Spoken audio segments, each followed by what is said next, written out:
Mis te arvate, miks empaatiavõime määrab kõik, võiks öelda, inimkäitumises? Põhjus on väga lihtne. Empaatiast räägitakse hästi palju, kuidas me saame seda arendada, kasvatada ja nii edasi.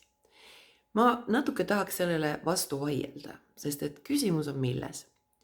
Meil on olemas peegelneuronsüsteem ajus, mis korjab ülesse nii-öeldes teiste emotsioone. Ehk siis, mida nad tunnevad, mis on nende meeleolu. Ja kui me oleme empaatiavõimelised ja see peegelneuronsüsteem meil funktsioneerib, siis me tajume seda. Aga me tajume ju seda iseendas. See tähendab seda, et kui teine näiteks on kurb, siis see mõjutab ka automaatselt minu meeleolu. Ükskõik kui rõõmus ma enne seda ei olnud. Sest et ma piltlikult öeldes korjan ülesse tema emotsiooni. Ja nüüd see, mida ma tunnen, hakkab mõjutama ka minu käitumist. Ma toon teile ühe sellise, tõsi küll, välja mõeldud situatsiooni, aga mõelge korraks kaasa.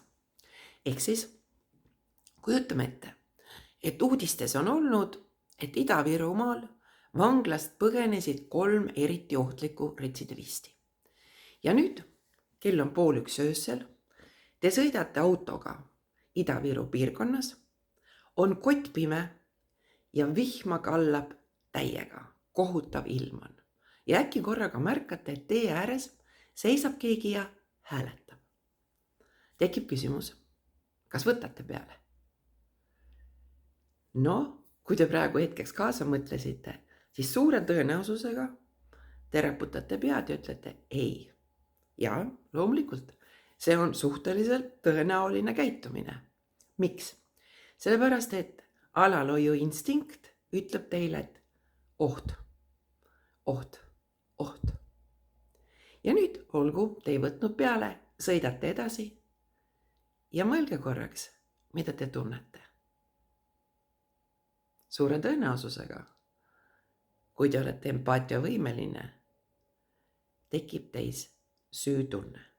Te hakkate mõtlema, mis sellest kodanikust seal sai, kuidas ta seal hakkama sai. Ja see hakkab määrama seda, kuidas teie mõte edaspidi töötab.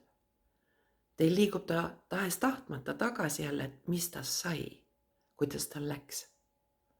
See, kas te lähete tagasi ja ta peale korjate, see on juba hoopis teine küsimus. See on juba nii-öeldes ratsionaalne lähenemine.